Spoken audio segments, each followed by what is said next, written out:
Assalamualaikum warahmatullahi wabarakatuh. Selamat pagi anak-anak. Bagaimana kondisinya? Semoga dalam kondisi sehat semua. Amin. Pagi hari ini kita akan melanjutkan pembelajaran subtema 3, yaitu pembelajaran 1 IPA KD 3.5, kemudian IPS KD 3.1, dan yang terakhir yaitu Bahasa Indonesia KD 3.4. Ya, adapun pembelajarannya, tujuan pembelajarannya yang pertama, dengan mengamati gambar dan membaca teks petunjuk tertulis, siswa mampu mengidentifikasi langkah-langkah pembuatan layang-layang dengan tepat.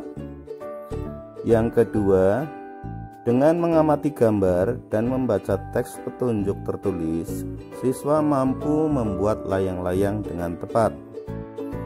Yang ketiga, dengan pengamatan, siswa mampu mengidentifikasi manfaat energi alternatif dalam kehidupan sehari-hari dengan tepat. Yang keempat, setelah pengamatan, siswa mampu menyajikan laporan dalam bentuk peta pikiran hasil pengamatan tentang perubahan bentuk energi alternatif dalam kehidupan sehari-hari dengan sistematis. Yang kelima, dengan mengolah informasi, siswa mampu mengidentifikasi tanaman jarak sebagai sumber daya alam alternatif dan pemanfaatannya dengan tepat.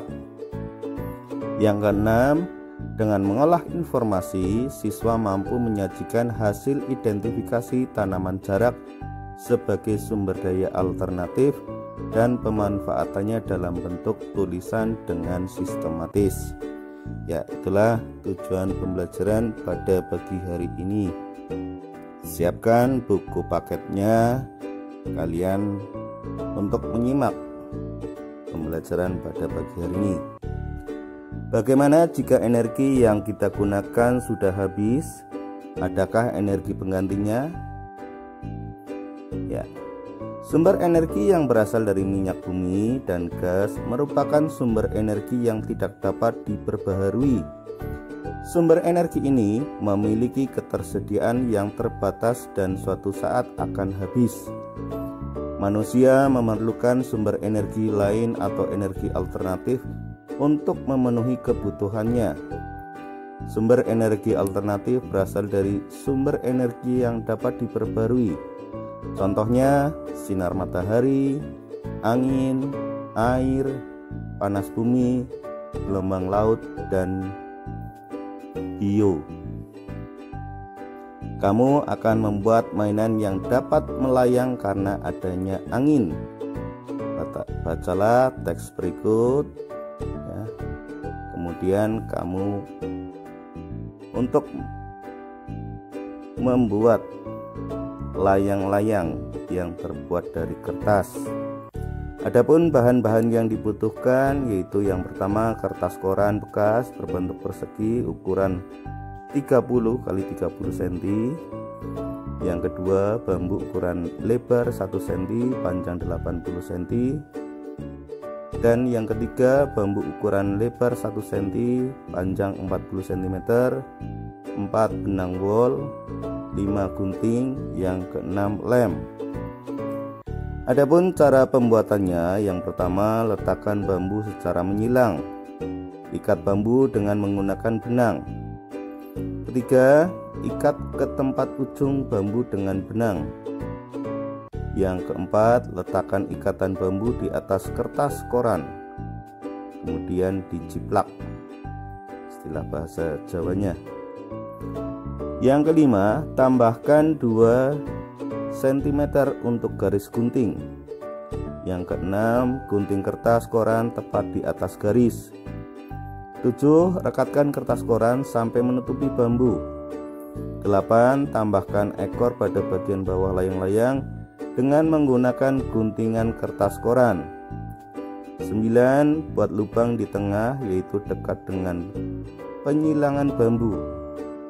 10. Masukkan benang dan ikat ke titik persilangan. 11. ikatan ujung yang lain ke ujung bawah rangka. Ya, itulah cara pembuatannya. Kalian bisa lihat gambar pembuatan layang-layang tersebut. Ya, untuk berikutnya, sumber energi alternatif merupakan sumber energi yang bukan sumber energi tradisional. Sumber energi tradisional adalah bahan bakar fosil seperti batu bara, minyak, dan gas alam. Sumber energi alternatif yang dikembangkan saat ini memanfaatkan sumber energi yang tersedia di alam dan tidak akan habis, yaitu matahari, angin, air, dan panas bumi. Yang pertama yaitu matahari. Matahari merupakan sumber energi utama di bumi. Hampir semua energi yang berada di bumi berasal dari matahari. Energi panas yang dihasilkan dapat digunakan untuk memanaskan ruangan, memanaskan air, dan keperluan lain. Yang kedua, angin. Angin adalah gerakan udara di permukaan bumi yang terjadi karena tekanan udara. Angin telah dimanfaatkan sejak dulu sebagai sumber energi pada perahu layar dan kincir angin tradisional. Kemudian yang ketiga, air yang deras merupakan sumber energi gerak. Energi itu bisa dimanfaatkan sebagai pembangkit tenaga listrik. Oleh karena itu, di PLTA atau pembangkit listrik tenaga air dibuat bendungan air di tempat yang tinggi. Air yang di bendungan tersebut kemudian dialirkan menurun sehingga akan mengalir seperti air terjun yang deras. Kemudian yang keempat yaitu panas bumi. Energi panas bumi, energi geotermal, merupakan energi yang berasal dari panas yang disimpan di bawah permukaan bumi. Pusat bumi terbentuk dari lapisan batuan yang sangat panas. Hal itu menunjukkan bahwa bumi merupakan sumber energi panas yang sangat besar. Yang kelima, gelombang air laut. Gelombang air laut saat memecah di pantai menghasilkan banyak energi. Energi ini dapat diubah menjadi energi listrik. Dan yang terakhir yaitu bahan bakar bio. Bahan bakar bio merupakan bahan bakar yang berasal dari makhluk hidup, baik hewan maupun tumbuhan. Bahan bakar bio yang berasal dari tumbuhan, diantaranya tumbuhan berbiji yang mengandung minyak, seperti bunga matahari, jarak, kelapa sawit, kacang tanah, dan kedelai. Bahan bakar tersebut dikenal sebagai biodiesel. Biodiesel dapat digunakan untuk menggantikan solar. Singkong, ubi, jagung, dan sagu dapat diubah menjadi bioetanol. Bioetanol dapat menggantikan bensin ataupun premium. Bahan bakar bio juga dapat berasal dari kotoran ternak. Bahan bakar tersebut dikenal sebagai biogas. Kotoran ternak yang ada dimasukkan ke dalam ruangan bawah tanah. Selain itu, bahan bakar ini dapat juga dimanfaatkan untuk bahan bakar kendaraan bermotor. Ya, untuk selanjutnya kalian buatlah peta pikiran tentang energi alternatif dan ceritakan hasilnya kepada temanmu. Ya, berhubung masih pembelajaran di rumah, ya, kalian bisa menceritakannya lewat tertulis kepada Pak Guru. Ya, selanjutnya minyak jarak sebagai sumber energi alternatif. Minyak jarak mulai dikenal sebagai sumber energi alternatif biodiesel. Biodiesel dihasilkan dari minyak yang diperoleh dari biji tanaman jarak yang banyak tumbuh di daerah tropis seperti di Indonesia. Minyak jarak dari biji tanaman pagar ini mempunyai potensi untuk dikembangkan sebagai tanaman penghasil minyak pengganti bahan bakar minyak bumi karena memiliki beberapa keunggulan.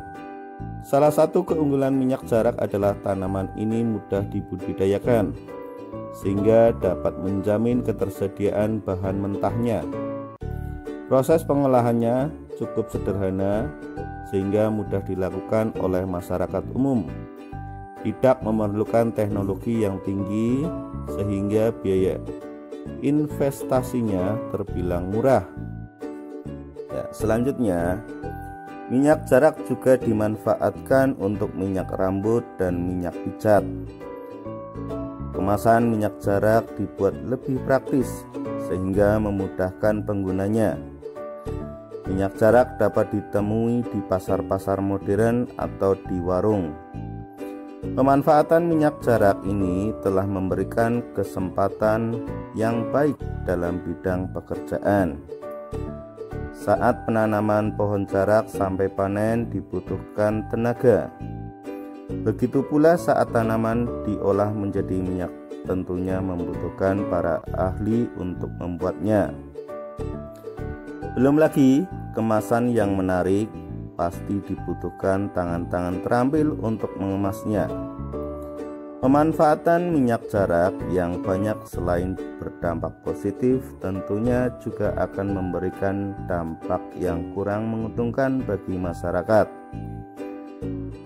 Selanjutnya kalian tulislah pendapatmu tentang pemanfaatan tanaman jarak. Tulisanmu dapat memuat manfaat, kegiatan ekonomi yang dapat dilakukan, dampak pemanfaatan yang berlebihan, serta solusinya.